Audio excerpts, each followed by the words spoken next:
Hello and welcome to this discussion today. My name is Thomas Johnson. I'm the curator of performance and moving image and one of the co-curators of the exhibition States of Collapse. I'd like to first acknowledge that I'm here located through the Regina Public Library on Treaty 4 territory, the traditional territory of the Cree, Saulteaux, Dakota, Lakota, and Nakota, and the homeland of the Métis. On behalf of the Dunlop Art Gallery, it's my pleasure to welcome you to this discussion between Sean Caulfield, Patrick Mann, Rachelle Viader Knowles, and also McCurtich Tenoyan, who we're very grateful can join us, in conjunction with the VacZineNations project, part of our group exhibition States of Collapse, located at the Central and Sherwood Galleries through Dunlop. VacZineNations is a collaborative artwork led by Rachelle Viader Knowles and McCurtich Tenoyan, produced by artists, students, and designers in the UK, Canada, China, and Armenia, and is exhibited as part of the Immunations Gallery Kit in Trondheim, Norway, and the UN AIDS in Geneva, Switzerland in 2017. Of course, this work has only become more timely recently, and a post-COVID iteration of the exhibit will be featured at McMaster Museum of Art in September 2021. So watch for future details on this. After the discussion, there will be an opportunity to ask questions, and please just post these in the comment section and we'll bring them up. And now it's my pleasure to introduce our presenters. Sean Caulfield was named a Canada Research Chair in Fine Arts, Tier 2, from 2000 to 2010, and is a Centennial Professor in the Department of Art and Design at the University of Alberta, living and working in Treaty 6 territory. He's exhibited his prints, drawings, installations, and artist books extensively through Canada, the United States, Europe, and Japan. Recent exhibitions include Discorpia, Enterprise Square Gallery at the University of Alberta, The Flood, Art Gallery of Alberta, Edmonton, Fire Damp at DC3 Art Projects, Edmonton, The Body in Questions, UQAM Gallery, Montreal, Perceptions of Promise at Chelsea Museum, New York, USA, Glenbow Museum in Calgary, Alberta. Rachelle Viader Knowles is an artist, researcher, and educator.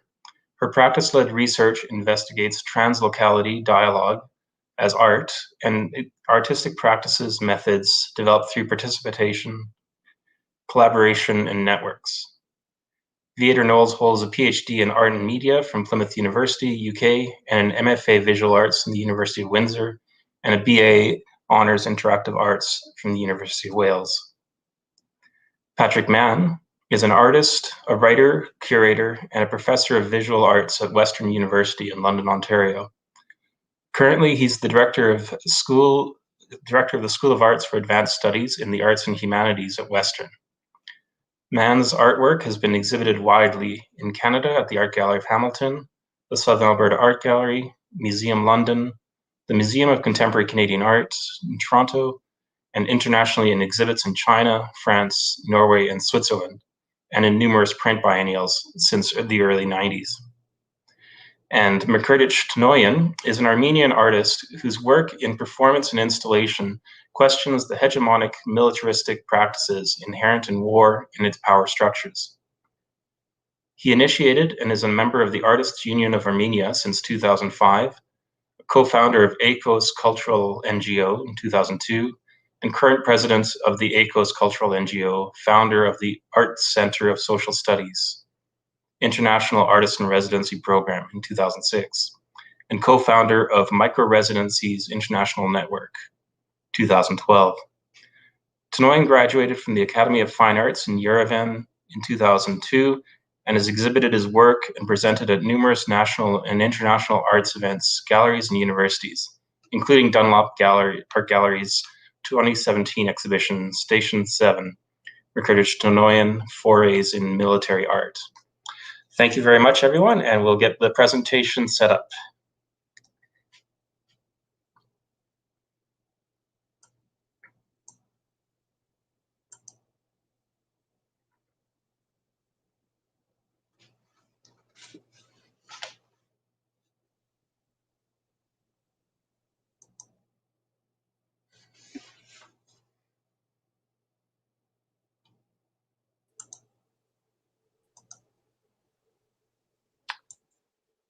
All right, so I can get started, Thomas. First of all, I just want to say a thank you, Thomas, for the introduction, and also a thank you to the Dunlop Art Gallery for this opportunity. It's great to be able to share this project with everyone. So maybe we can go ahead to the next slide. Next one again. So for my part of this discussion, I'm going to just give a brief overview of the kind of the larger Immunations project, which VacZineNations is a part of, and just sort of talk about its background, how it happened, and highlight a few of the projects that were involved. So Immunations was a project first initiated by Stephen Hoffman, who's a professor of global health law and political science at York University. And he had this idea of, I guess, initiating a large interdisciplinary project involving artists and other researchers to examine the question of vaccines. And so it was a very interesting initiative, and it brought together a lot of different kinds of approaches and disciplines to engage in this kind of question around what do vaccines mean. And we looked at vaccines from a lot of different perspectives. So maybe next slide. So here, this gives you an overview of the team. And as you can see, lots of different disciplines and also spread across different parts of the world. There's a bit of a heavier bias in Canada, but that's, of course, because the project had a lot of leads from Canada. But I should note that a lot of the funding for the project actually came from Norway. So there was it's a good kind of partnership there. Okay, next slide.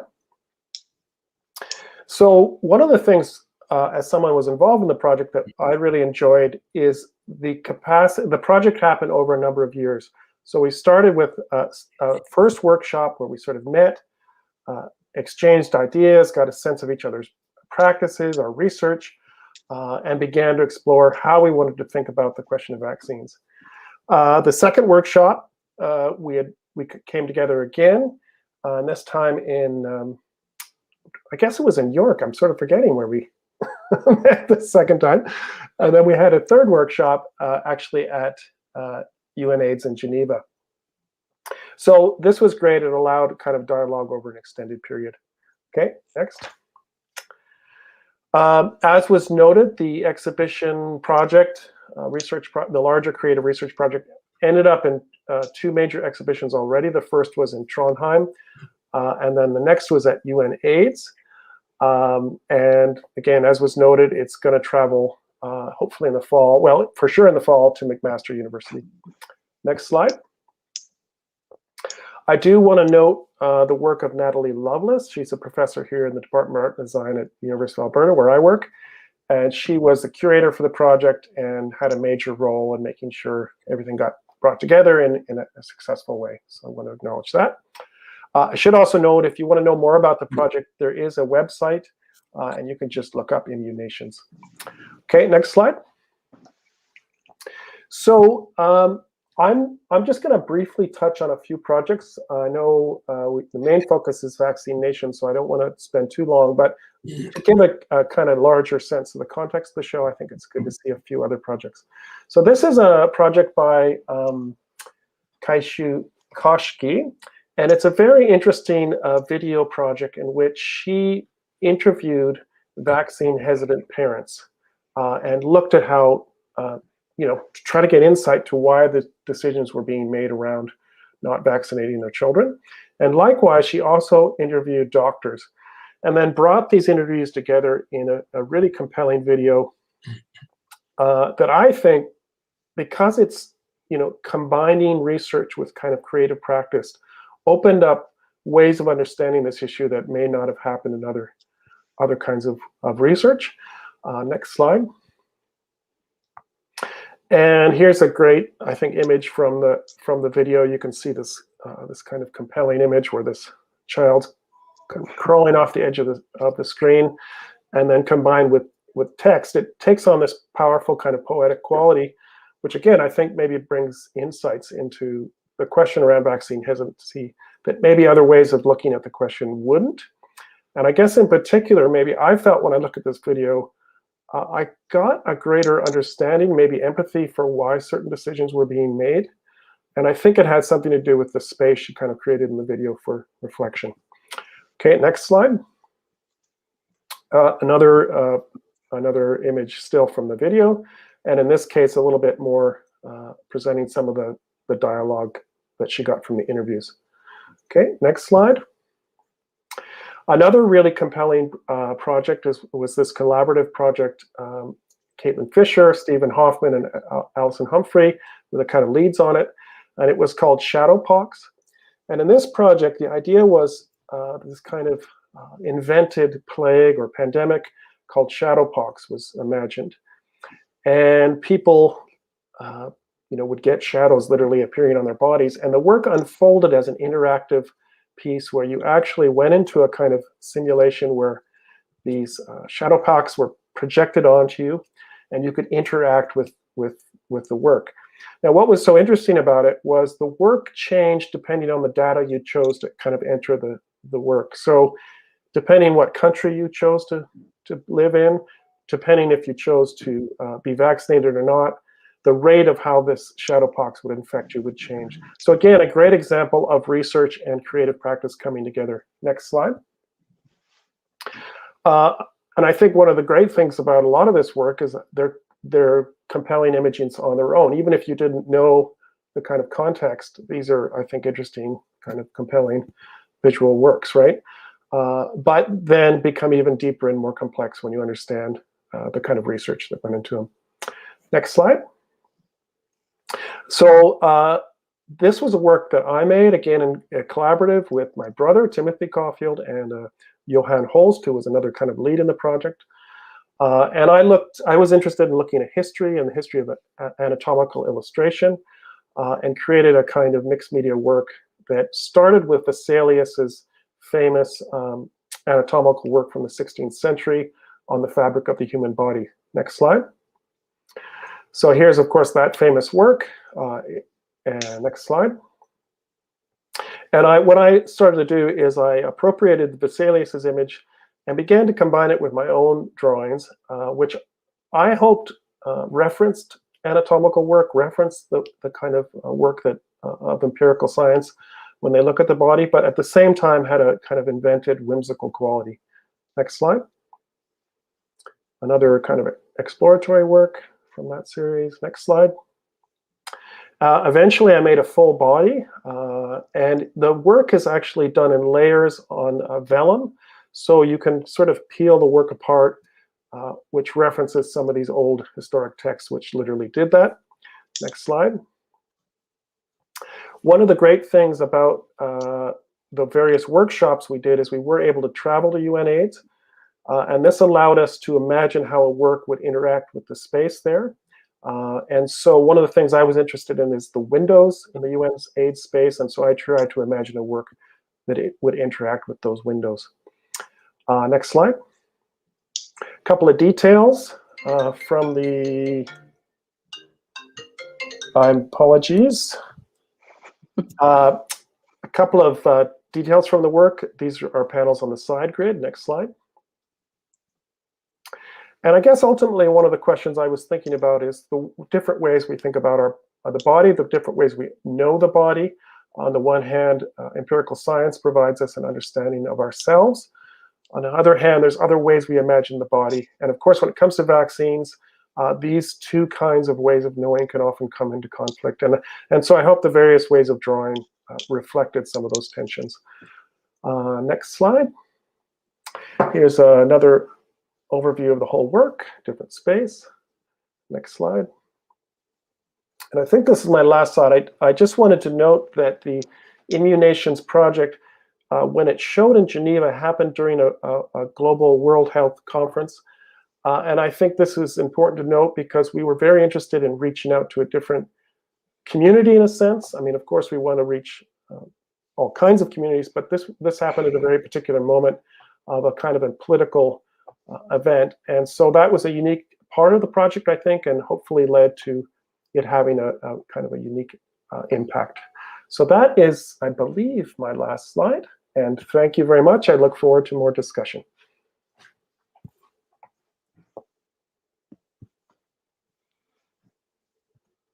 So you go next slide, I think. Yeah. Okay, and one more.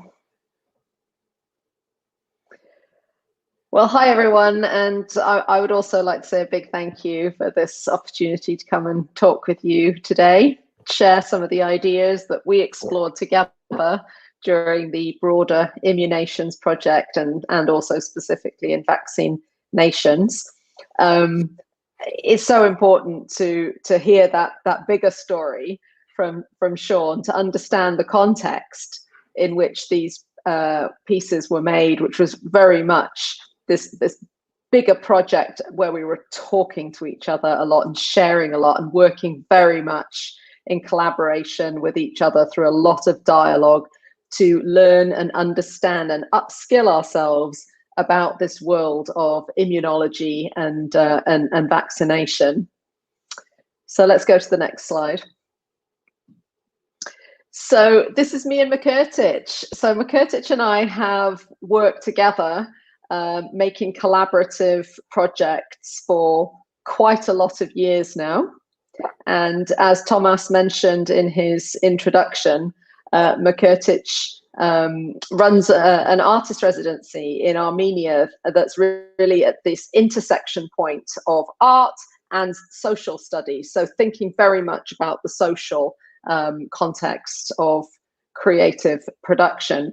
So when we were thinking about what we would do as invited artists to participate in this project, we started thinking about how we could take that bigger picture, the bigger methodology that was being used within Immunations and replicate that within our own project, working with participants in a very socially engaged way in an art and education project. Now, I'll say that part of the way that these slides are set up is also because I'm also an academic at university in the UK now. This is the way that I've had to put together the story of this project for what we have in the UK called the REF, the Research Excellence Framework. So it tells the story of the project as research, and I think Patrick's going to talk a little bit more about this project as a research creation project. Okay, let's go to the next slide. So McCurtich, if you want to chip in at any point, you just leap in, okay? So in terms of the methods of how we were going to embark on this as both an artwork and as a research project, it was really going to be working with multi-institutions to work with creative students, design students, fine art students in different countries to get this very multi-perspectival look at this question of vaccine hesitancy. So the same set of questions as the bigger project, but posing them to students to see what they made of this, the crux of the issue, which we saw as this individual choice versus public good. So these are all the different institutions that we worked with. And Jill Ho-Yu is another artist in the show, in the States of Collapse show, and of course Patrick and Sean, who you've met today, who both led on different aspects of the project at their universities, and McCurtich and I worked on the whole thing, and of course McCurtich set up the part that happened in Armenia as well. Okay, next slide. So for the exhibition in Trondheim, the first thing that we had students do was to develop imagery, to make posters of their response to developing a campaign of how they, as young creatives, could be part of challenging vaccine hesitancy. And, you know, as Thomas rightly said, you know, I mean, how portentous was this project? You know, it took a lot of encouraging for students to really get it inside this topic, because you have to learn quite a bit about science, about public health, about immunology to really be able to, you know, get your head into this topic, which felt possibly quite distanced at the time, but of course now is something that we feel with great urgency. So we developed an exhibition of the posters, all of the posters in Trondheim. Next slide. So there you see all of them, and you have the pleasure of seeing them in Regina at the moment as well. And I think the students did such an interesting job and came at this question in such interesting ways. And again, a lot of discussion and dialogue together to develop all of these works. So next slide. So Mkurtic, you're in there. Do you want to talk a little bit about the zines that we made?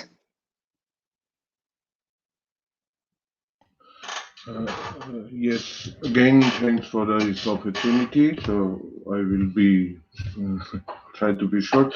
Yes, so we come up to this idea of making zine because of several reasons we had for that. First, it was a solution that we found after looking through several ways of expression that will come up, like accounting, also this traveling model of the exhibition, and not all participants will be participating, like students, for instance, and we will show some of this. So how to do that their work become visible, and as a general work assembled all together, make it as kind of part. The one big work of all these participants is showing this collaborative part of this work. And so we came up actually to this, which has a little bit sarcasm, maybe sarcasmic part, like having big zines that you can page after page turn and look it through, kind of like giant book that has some advice to someone. So but it makes to also understand, maybe look at this big problem somehow part of seriously, like when it pops up to your eyes in a big way. And I think that worked well until now. I had the time several times with Rachelle, we talked also to rethink if that was the best way, and I think we are happy with this, and we can go back again. We will come to this zine solution. That's about big zines, and having also the small zines that students work on with as a kind of booklet, then the zine showing their attitude to this articulated issues. I would not call it problem yet, maybe, but actually the time showed how actual it become. Even that time, it's kind of predicting the future coming. And we had really a very interesting collection of such it become kind of big font of many graphic works of participants, which is another even I feel sometimes time to look through all these things and say, oh my God, so we did this and, yeah, so it's now become so actual. I'm really, and of course the having the show in Geneva, that was also very important part of the show. Yeah, let's go to the next slide. So we've seen the small zines, and this is the big zine that Mkurtic was talking about, which of course you have in Regina at the moment. And the great thing about this, of course, is we really wanted our to blur between who was the audience and who was the maker, and the audience has to really get their body into it, implicated within it. And as Mkurtic said, also, so many of the conversations that happened around the work when we had this, really interesting audience of immunologists and health professionals and politicians, in Geneva, their conversations, their responses, the discussions that happen, all of this became part of this dialogic work of art. So let's see the next slide. So this just shows you all of the different pages of the big zine, where we had lots of the different individual images all compiled into one place. So next slide. This just gives you a sense of how many people were involved, all of the different students who contributed. We also had a few different artists, professional artists involved who made some of the individual zine works themselves. So there were a lot and lot of different voices, ideas contributing to the project. So next slide. And as part of then assessing what happened, we used a method of critical dialogues to be able to talk and reflect about what occurred. And we had 4 of these dialogues, McCurtich and myself, with some of the students, with some people who led the project. We had a conversation between myself, McCurtich, and Patrick at the first workshop in Geneva, for example, as a way of being able to assess and get a sense of some insights into what the project developed. Next slide.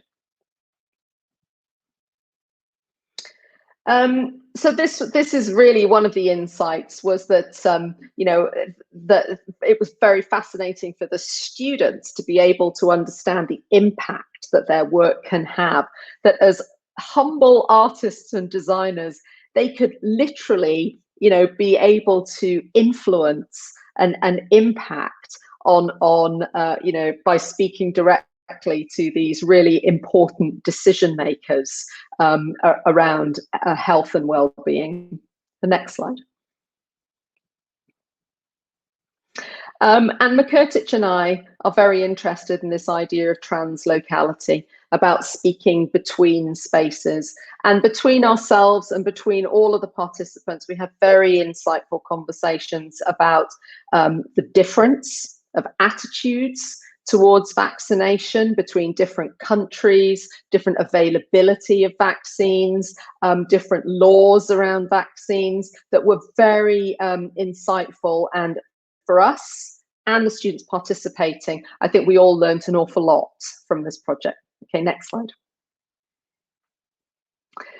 So that's the end of this section, and I just wanted to end by saying that you know, of course, during the current phase of the pandemic, I mean, certainly here in the UK, the current conversation is very much around challenging vaccine hesitancy, because there are certain sections of the community where there is still a lot of resistance to taking the vaccine, but also a lot of discussion around whether some people should be obliged to have the vaccine. For example, should people working in care homes be obliged to have the vaccine to be able to have their job? And should that be the decision of the government, or should that be the decision of their employers? So these kinds of conversations are very pertinent to our current moment. Right, I'll hand over to Patrick for the next part. Thank you, Rachelle. Go ahead, please, to the next slide. So it's great to be here, and I want to thank Thomas for this lovely invitation. It's nice to be back at the Dunlop, even if virtually. So I'm actually going to cover a few topics in addition to talking about the project that I worked on with Anne-Marie Hu, entitled Design for a Disseminization Station. The first thing I want to do is just pick up a little bit on some of the themes that Rachelle and McCurtich were talking about around the collaboration of students. So what you're seeing on the slide is actually a window graphic that was really effectively pulled out of many of the posters that were designed by the students and other designers. And so I think it's a great exemplar of the kind of mobility of the project that Rachelle and McCurtich in particular were involved in. I also think that there's a couple of themes that I think for myself I was really aware of when working with students on a project like this. And I'm sure Sean, having done work with students at the University of Alberta, would resonate with some of this. One of the challenges, certainly for the students in a simple kind of way, is sometimes, especially maybe in North America, we have a bit of a divide in our minds around art and design. And so I think that, ergo, there can be some hesitance among some artists in putting their artwork to use in the ways that this project intended to do. So that was really interesting. And in some ways, I was teaching a printmaking class, and there was the need to do a little bit of a sell job with them at the beginning. And in part, the sell job, even, and you won't be surprised by this, including based on your own experiences, but was around the theme of vaccines itself. Not that the students were so anti-vax, but at the time, the theme seemed really remote and not of particular concern or interest to many of them. And on the other hand, they did reflect that, in fact, many of them had parents who were more vaccine hesitant than they themselves were. So also there was a bit of an interesting sociology around the ways that they themselves took up a topic like this. And the last thing I'll say in relation to this kind of crossover that I was able to participate in with Rachelle and McCurtish and Sean and all the other collaborators was, you might say, the students went from being somewhat vaccine art hesitant to loving the project. And so part of the loving the project, I think, was that it had mobility, and the fact that they got their own work in Norway and in Geneva, etc., was meaningful to them. And also, I think they started to see that, a somewhat narrowly defined idea of kind of success with art. Sometimes if you explode that, it's a really important way to learn that art has all kinds of potentials and applications that we might not even be talking about so much in art school environments. So the next slide, please. So I'm going to say a little bit more about research creation. Sean really kind of introduced the project broadly and really well. And I really want to just sort of tease a little bit on this term research creation, and also just refer very briefly to some of the projects. So when we talk about research creation, and I think that Rachelle has done a great job of actually kind of showing us the way that art and research and creative practice and data collection, all these things can kind of weave together to produce some really compelling and valuable results. I think sometimes when we talk about research creation, and Natalie Lovelace, who is the curator of our exhibition, talks about research creation a lot and with a great deal of expertise, sometimes we're talking about it as if we have a research moment and then we have a creation moment. And that's the way a lot of artists do work.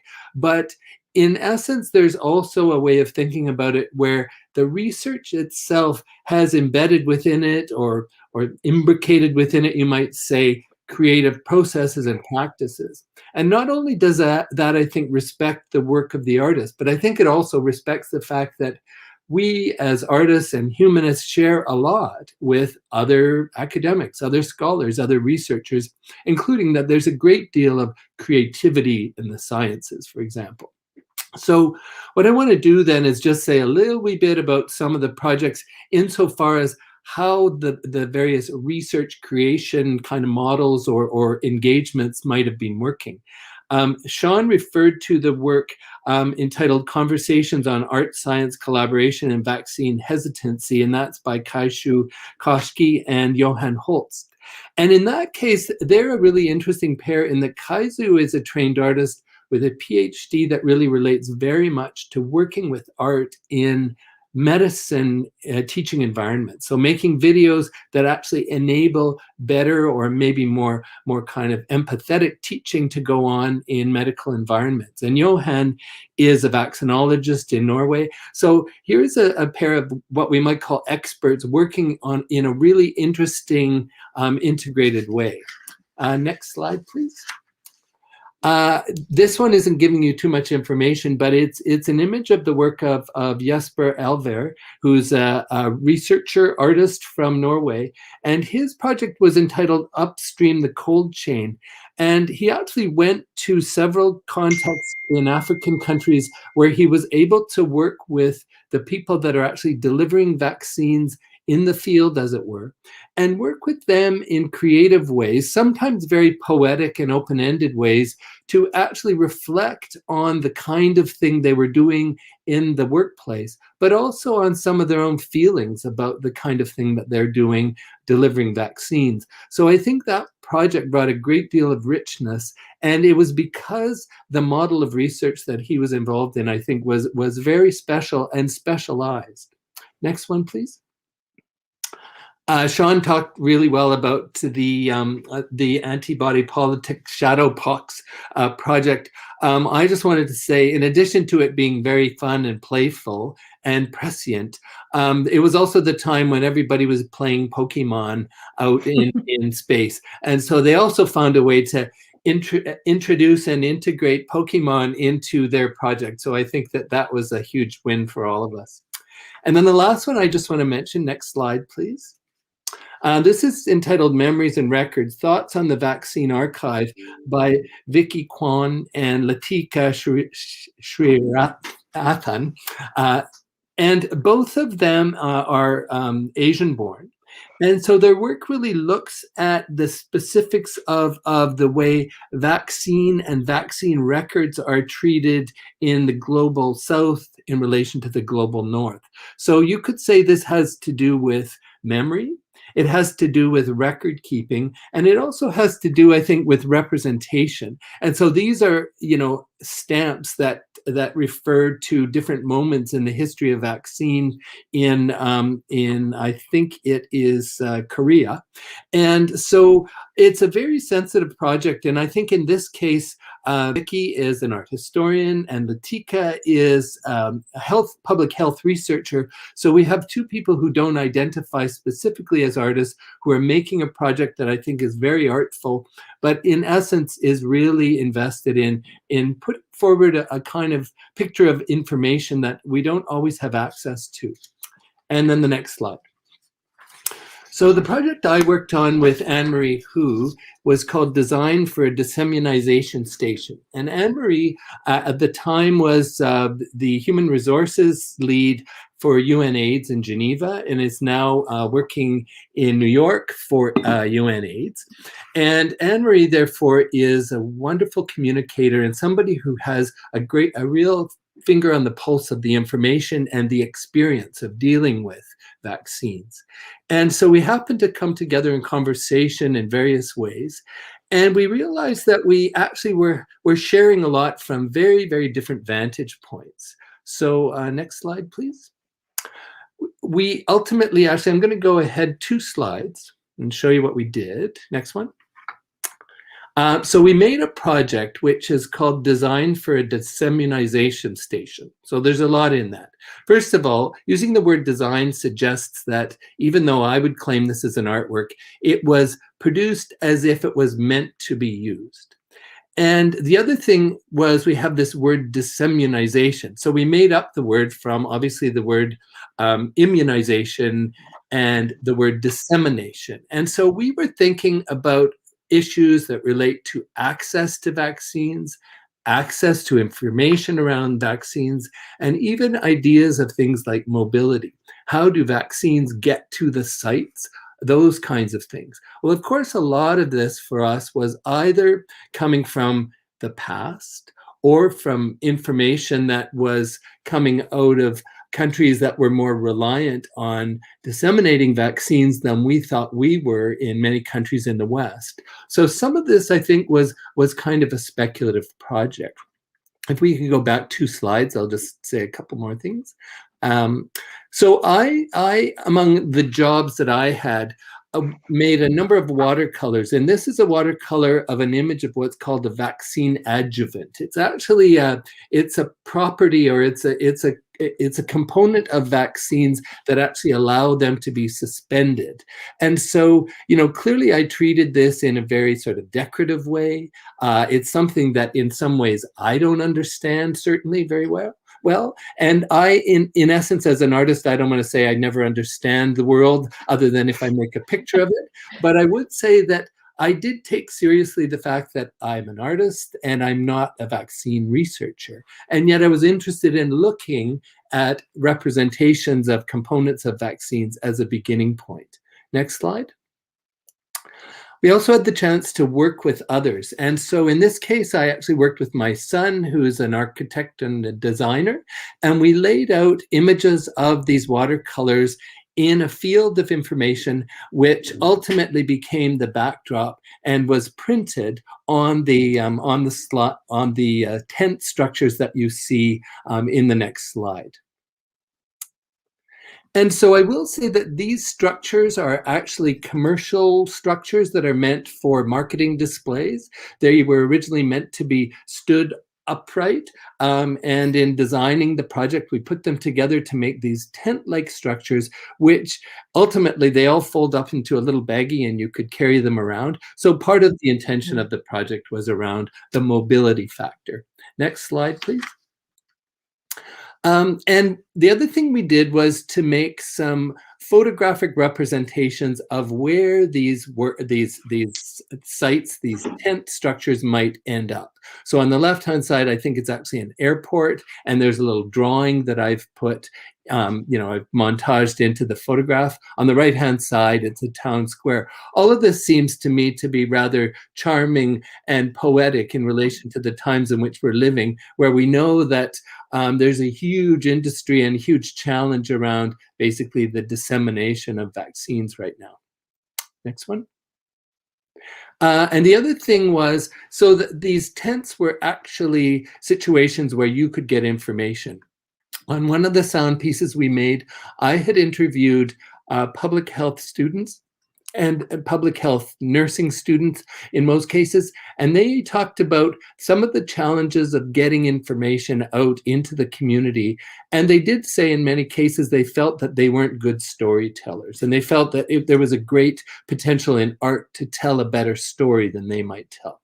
On the other set of headphones, there is a wonderful archive of reports of epidemics and vaccines from about a 40-year period that was put together at UNAIDS. So it's a whole historical sound archive. Next one.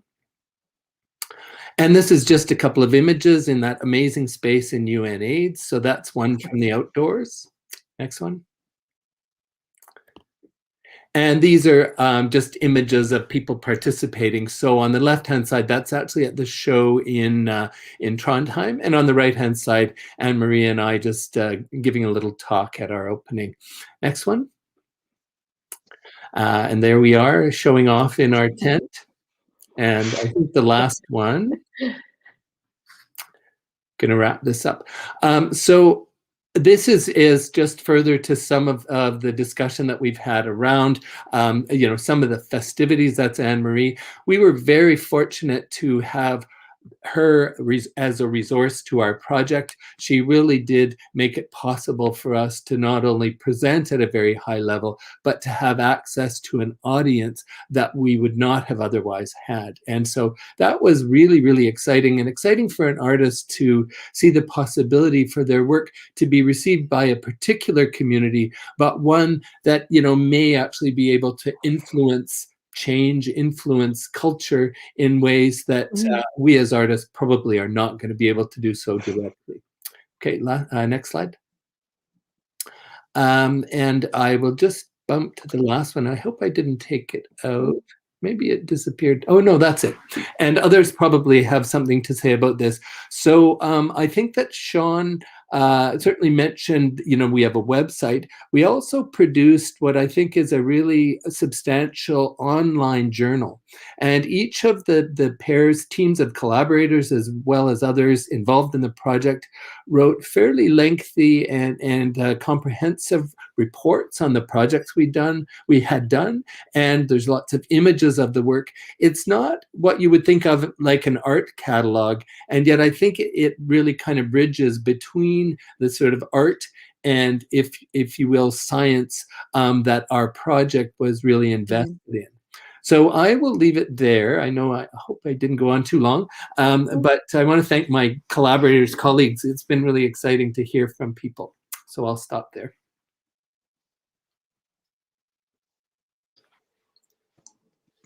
Great. Thanks so much, everyone. That was a fantastic discussion.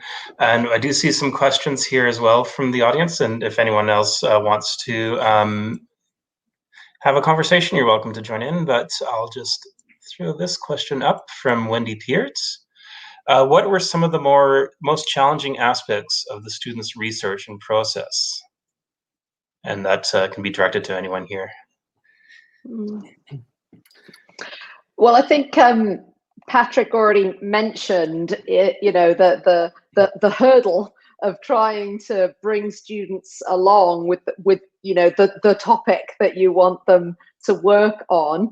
But certainly with the VacZineNations project, one of the other things that became, challenging was working across multiple countries.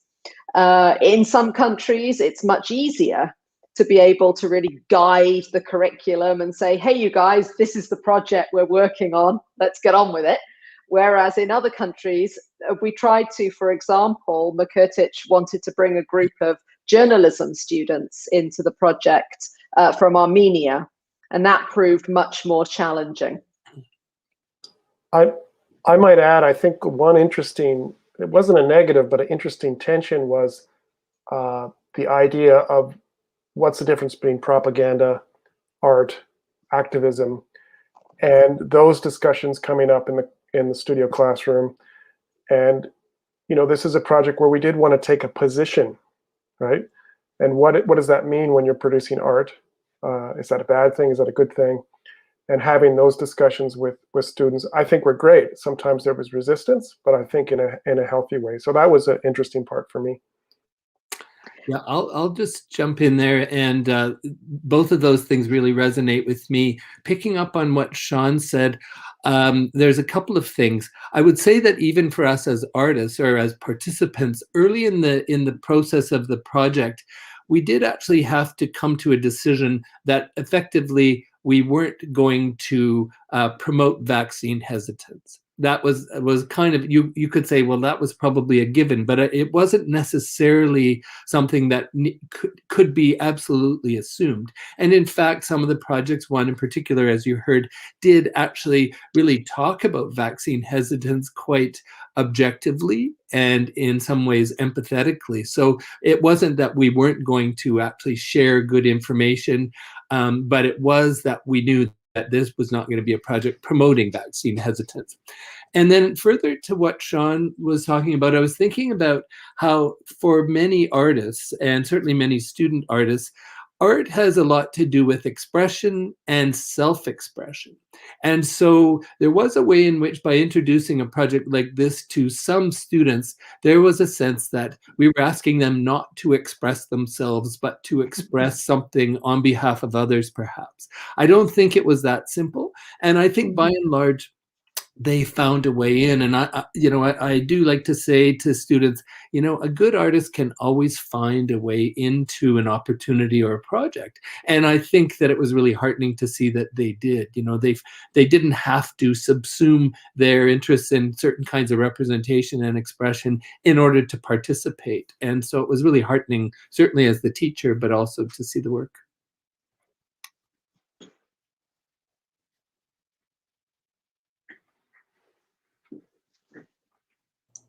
Sorry, I just have one more question here. Or McCurtich, did you want to say anything to that question? I think that maybe that's true. From my experience, the most difficult part and challenging to working with students, especially from different disciplines, was this definition of final work, what we want, what it's going to be. Is it like Patrick said, is it going to be design, or it's a part of, or it's a graphic work, or it is an artwork, or it's just an article? So it was really hard to work with and bring to some. Yeah, that's what I would say. So the next question's from Jocelyn Lehman. Did students reflect specifically on the interdisciplinary approach as beneficial or challenging? I think that I mean, if I can speak firstly about the group of, I work with some graduate students in graphic design, and for many of those students, the idea of a contemporary art exhibition was very alien to them. So they certainly, you know, that was quite interdisciplinary in and of itself, very outside of their own disciplinary area. So they certainly learned a lot and were quite curious. So it really did expand their understanding and their sort of their creative world a little bit. But I think also because some of those students also worked on those zines, they did quite a lot of research, they found out all sorts of things. And one particularly poignant moment was one of the students that I was working with, who's from Nigeria, who thought that polio had been eradicated in her country, you know, and through her research sort of found quite different narratives around that. And so, you know, these things, some of the students did go on some quite interesting personal journeys as part of the work. Maybe I'll just add that I agree with all that. And then the other thing that I think they found very beneficial was thinking about this idea that the context of work can be outside of where work is displayed and interacted with, can be outside of, you know, typical settings that they might have imagined. So I think that was very beneficial for them. A really nice moment for me was when Patrick was doing a live tour of the show in Norway for his students in London, Ontario. I mean, that was a really nice, I think they must have had quite an extraordinary experience there. Yeah, no, I forgot about that actually. So thanks for reminding me, Rachelle. I think my answer to the question would be challenging, yes, beneficial, yes, and not necessarily at the same time.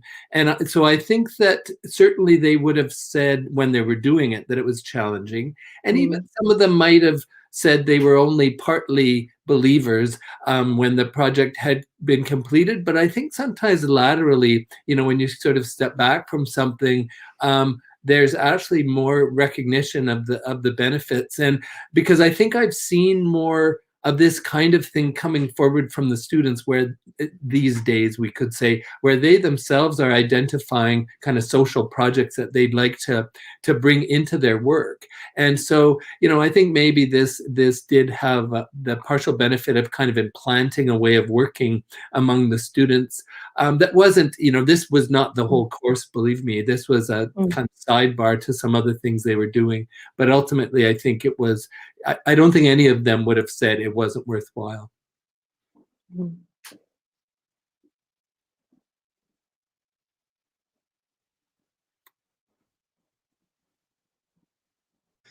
Great. Are there any other responses to that question? And I'll also ask if there's any other questions from our audience that they'd like to ask.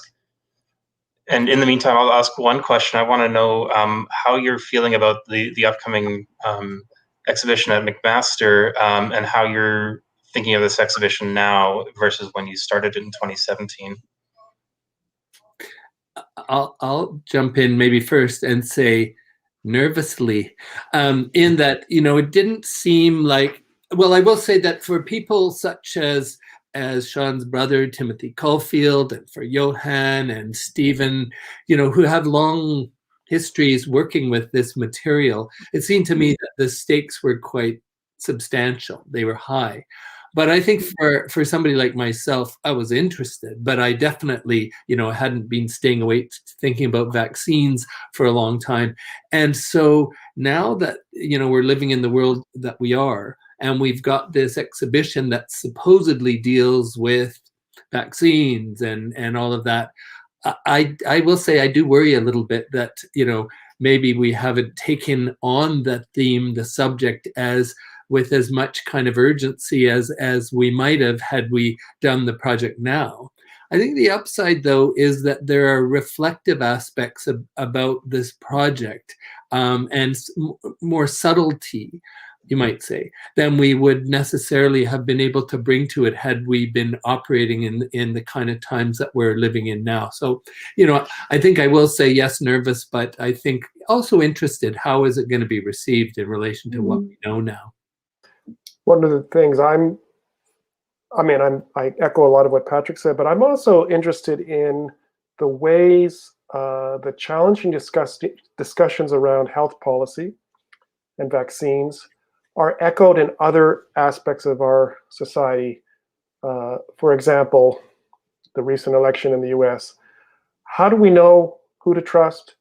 How do we share information?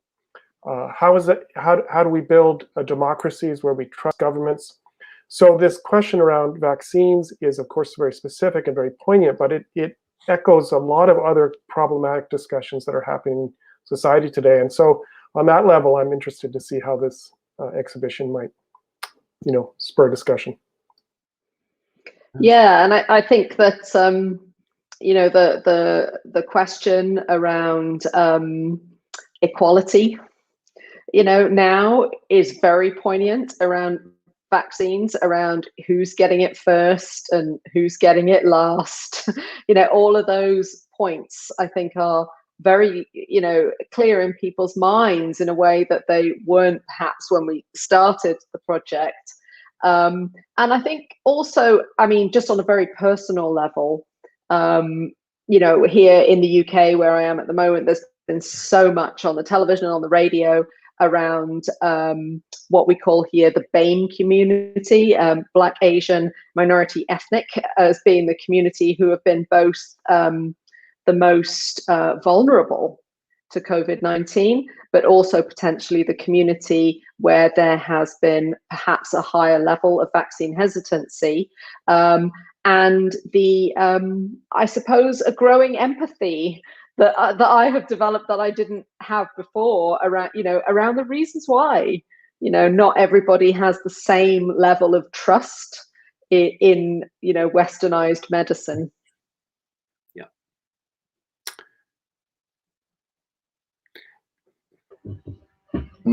Yeah, just a little bit to continue, Rachelle. Maybe like in our case, in Armenia, what's happening, like vaccine hesitancy, actually before when we were doing project was not that much people like hesitating, take this or not, because maybe from the socialistic experience it came like everyone should do, so you do this, like sort of quality for everyone. But now I think we have this, maybe because of this all this campaign that went like around this pandemic. It was maybe kind of included more also like political interest, like people started to speak about this, and a lot of like fake news, they thinking if that is true, if not, like if it is like microchips inside or this kind of stuff. It had its own impact, of course. And now, especially like in Armenia, we don't produce our own vaccines. It became kind of like a conflict zone of some power, like geopolitical interest of several powers. So at the moment, like people here discussing, okay, why are we taking these vaccines of Great Britain, we're not taking Russians or the others, as like why we doing this? Maybe France will offer the best solution. This kind of stupid things appeared in the like decision making, like go take this vaccine or not. So it becomes secondary already healthcare, in a healthcare, I would say. Like that's the situation here.